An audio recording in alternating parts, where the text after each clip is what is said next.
As 4 informações de um candlestick, tá? Isso é extremamente importante.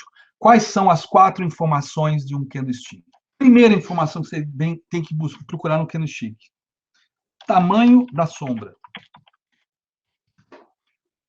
Por que tamanho da sombra? Se a gente vai operar padrões de reversão no candlesticks, né, ou também continuidade, então isso vale para a continuidade também, porque o tamanho da sombra é importante. Quanto maior a sombra mostra volatilidade.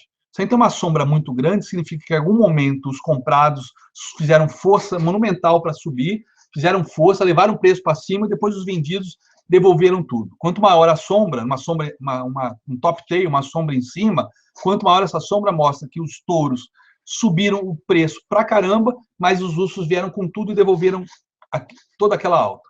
Então, o tamanho da sombra é de fundamental importância para você analisar um candlestick. Qual é a segunda característica do candlestick que você não pode, que você precisa ignorar?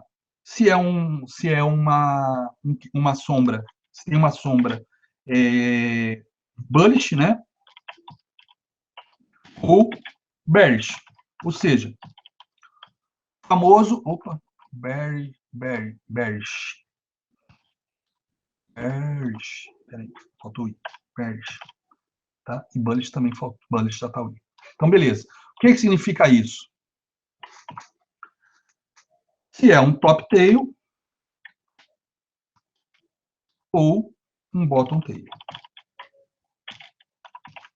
Tá? Se a sombra está em cima ou está embaixo. Que isso dá a direção se é um candle vendedor ou comprador. Isso mostra quem está ganhando, quem ganhou a briga naquela briga de extrema volatilidade. Onde o pau comeu, mas quem ganhou. Tá? Só um segundo. Deixa eu voltar aqui. Qual é a terceira informação que você precisa observar? Posição do corpo. Por exemplo, a gente pode ter um top tail, uma grande sombra, mas com o corpo não está na mínima, está no meio do candle. Ou seja, a sombra de cima é bem maior que a sombra de baixo, então é um spinning top, e o corpo no meio. Mostra uma indefinição, por exemplo. Tá ok? E uma quarta informação que você tem nos candles é o próprio corpo. O que significa isso? Pô, se é um corpo grande, se é um corpo pequeno, tá? Se fechou na máxima, se fechou na mínima, tá? Aquele corpo. Então, são informações que todo candle tem que ser observado. Ou seja, não estou falando de observar... Na verdade, claro, a gente está levando em consideração a máxima, a mínima, a abertura e fechamento. Mas não é observar exatamente a máxima, a mínima, a abertura e fechamento. É observar o corpo do candle e a sombra no detalhe. Tá? Então, tem candles que são extremamente importantes, que dão uma informação muito óbvia, muito clara de compra ou de venda, e outros que simplesmente não dizem nada. Então, se não dizem nada, você não vai se meter a besta de operar estes candles, fazer entrada neste tipo de candlestick, tá ok? Deixa eu aumentar aqui, ó. Pronto. Então, beleza. Então, são as 4 informações que estão incluídas em todo candlestick, tá ok? Então, vamos tentar ver, são 9 horas, vamos tentar ver se a gente acha alguma informação. Deixa eu voltar aqui para o índice de hoje, vamos ver. Tá? 5 minutinhos. Ó. Inclusive, galera, agora, desculpa, mas eu tenho que comentar, né? Hoje de manhã, eu comentei no Morning Call, quando abriu com esse gap de alta, tá? E aí, quando a gente falou dessa compra aqui, eu falei, galera, esta compra não vale a pena, porque o alvo deste pivô de alta está aqui no 77.500. Fez máxima aqui 77.510, para depois cair até os 76.850, tá? Então, foram aí 700 pontos quase de queda, quase que em linha reta, depois de chegar no alvo do pivô de alta. Mais uma amostra de que FIBO funciona super bem. E por que a importância da retração de 50? Porque sem ela eu não consigo fazer a projeção de 100%, tá ok? Tá aqui. Então, são as projeções que o Wall Brooks usa muito, projeções de 50 e projeção de 100 e retração de 50, tá? De qualquer maneira, eu até comentei isso na sala, galera, esta alta do jeito que tá, vamos esperar a NYSE abrir, né? Normalmente a gente tem visto diariamente, quando a NYSE abre, né, sacode a roseira, tá? Mas esse movimento aqui de alta, assim, nesse tipo, com essa resistência logo à frente, tá? É um padrão que tem nome na análise técnica. Esse padrão, inclusive, se chama deriva, como se fosse uma bandeira a favor da tendência, tá ok? Opa, tá no lugar errado aqui, deixa eu arrumar ela direitinho. Aqui, olha, essa quantidade de sombras aqui, ó. Então tá aqui, tá? Uma deriva, deu rompimento. Olha aqui, de novo aqui um cenário de talvez visto por alguns como um pin bar, tá?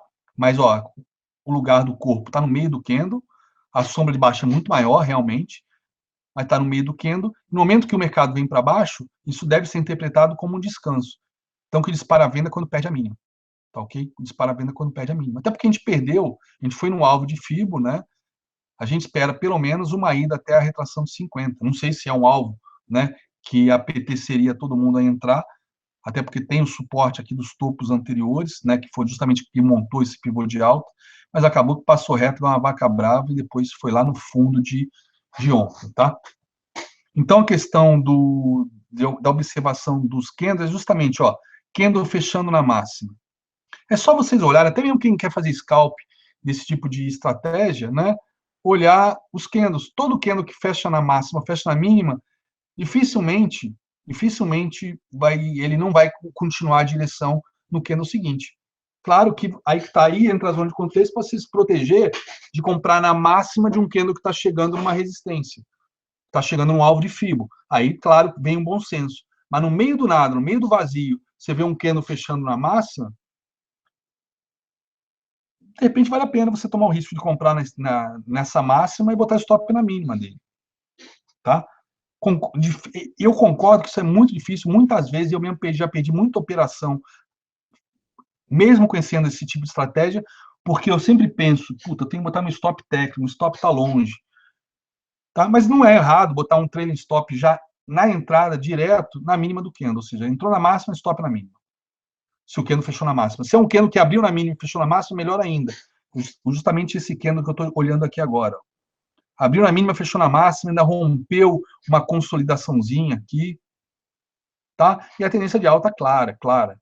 Ele rompeu o pivô de alta, fez o pullback na cabeça do pivô, descansou e segue subindo, rompendo, fechando a máxima, tá? Ó, deixa eu ver como é que tá o volume dele aqui, ó. Volume acima da média.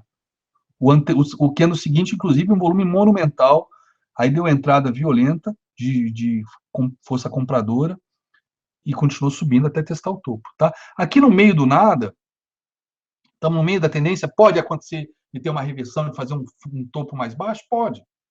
Mas o contexto do candle mostra o quê?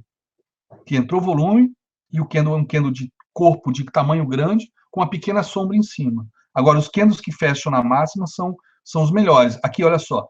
Pô, André, mas isso aqui fechou na máxima, isso teria dado stop, tá? Mas aí a questão dos alvos de FIBO. Até que mencionei isso na sala, tá? A gente estava numa região, tinha acabado de atingir o alvo de 100%, ele rompeu, aí eu falei, bom, ele rompeu o alvo de 100%, ele pode ir no 161? Pode. Mas nesse momento, o SP500 estava caindo, tinha acabado de fazer um engolfo de baixa uns 15 minutos, e aí foi que eu falei para a galera, eu opero índice há 11 anos, eu uso correlação com SP500 há 11 anos. Eu já perdi muita oportunidade por não entrar no índice por conta do SP500. Perdi oportunidade, mas não perdi dinheiro. Mas já deixei de perder muito dinheiro por não fazer entradas justamente olhando a correlação com o SP500. Essa é uma entrada que eu teria perdido dinheiro se eu ignorasse a correlação com o SP500. O SP500, nesse momento, fazia um engolfo de baixa nos 15 minutos e numa região de topo. Pronto. O mercado sentiu e voltou. Então, essa entrada aqui dessa máxima, ou quem opera Fibonacci falou, opa, chegou no alvo de 100, agora vai para o alvo de 161, ó, o SP500 me salvou de tomar um stop aqui. Tá ok?